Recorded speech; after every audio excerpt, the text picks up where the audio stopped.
ان سے حق مہر واپس لے لو، یا جو بھی تم نے دیا ہے اس میں سے کچھ حصہ واپس لے لو، ایسا نہیں کرو، تم منع کیا ہے۔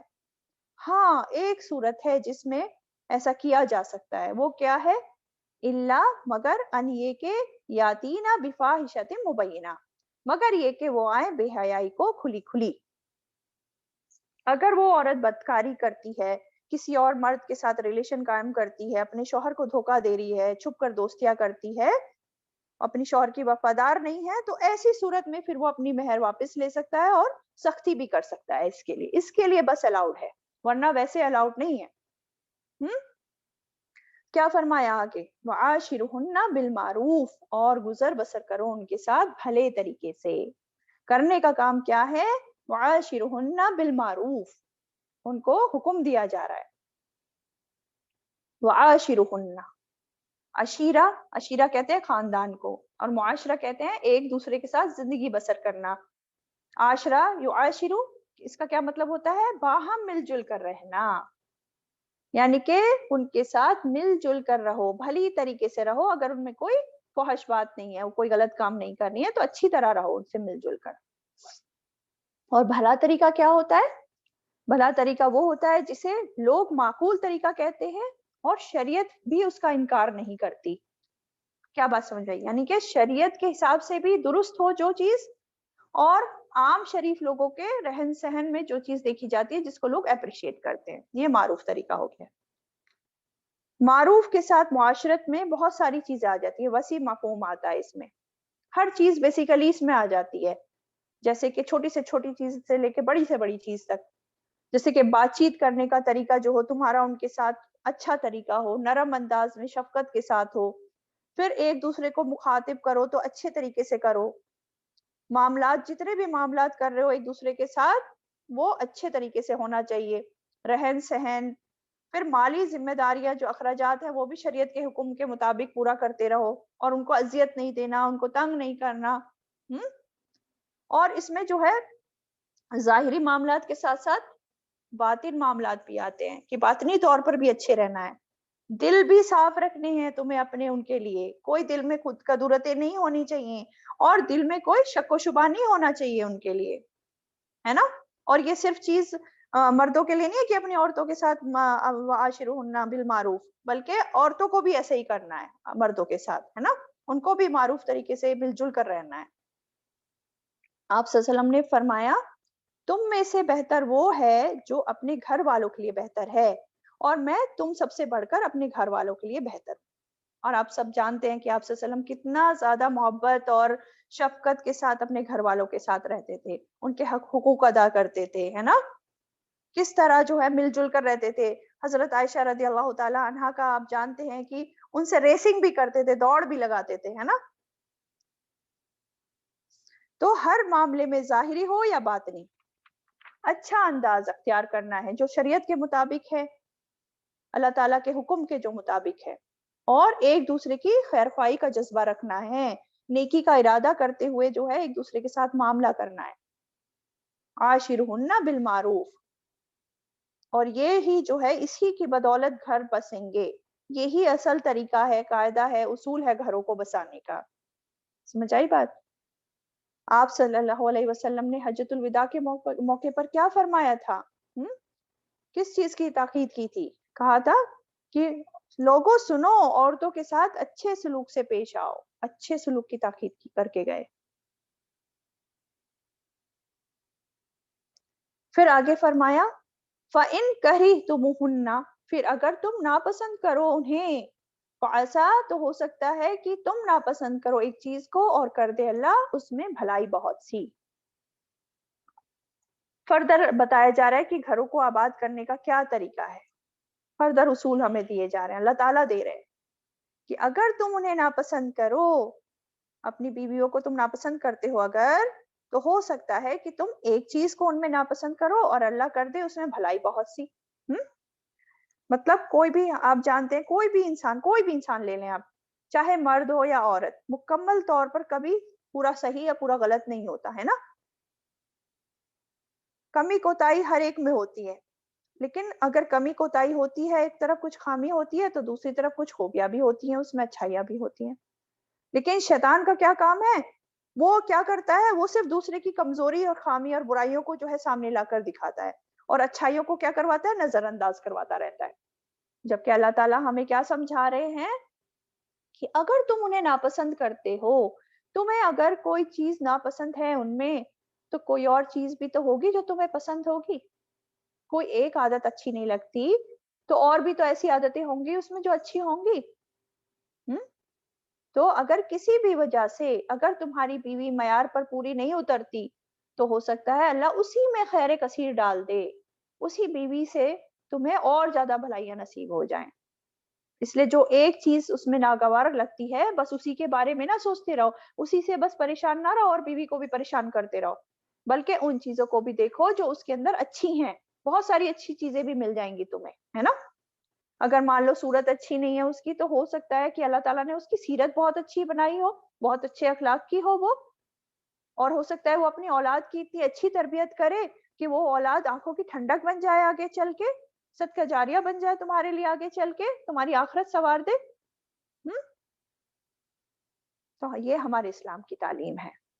انسان میں اگر کوئی کمی ہے بھی، خرابی ہے بھی، تو سب سے پہلے تو اس کی اصلاح کرنے کی کوشش کرے. ہو سکتا ہے اس انسان کو پتہ ہی نہ ہو کہ میرے اندر یہ کمی ہے، تو اچھے طریقے سے اس کو بتایا جائے، اس کی اصلاح کرنے کی کوشش کی جائے. اور اگر پھر بھی اس کی اصلاح نہیں ہو پا رہی ہے کسی ریزن کی وجہ سے، تو پھر اس کو اگنور کرا جائے اس چیز کو، اور باقی خوبیوں کو دیکھا جائے. تبھی دیکھیں رشتے ناطے برقرار رہ سکتے ہیں، تبھی گھر بس سکتے ہیں، ہے نا. اور آپ صلی اللہ علیہ وسلم نے فرمایا مومنوں میں سب سے کامل وہ شخص ہے جس کے اخلاق اچھے ہوں، جس کے اخلاق اچھے ہوں. اور تم میں سے بہتر وہ لوگ ہیں جو اپنی بیویوں کے حق میں اچھے ہوں. سوچیں، جو اپنی بیویوں کے حق میں اچھے ہوں.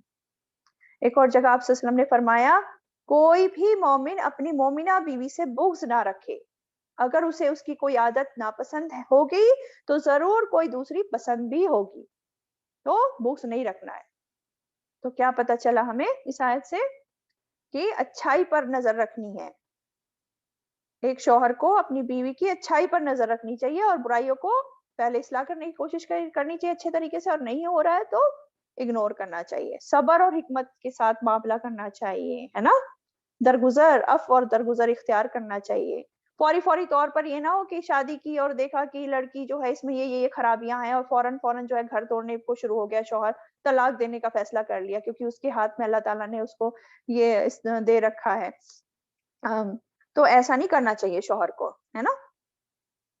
اللہ تعالیٰ ہو سکتا ہے ایک چیز اس میں گڑبڑ ہے، ایک چیز خراب ہے، تو اور بہت ساری چیزیں اس میں اچھی ہوں گی، تو اللہ تعالیٰ اسی کے ذریعے تمہیں اس بھلائی سے نواز دے گا.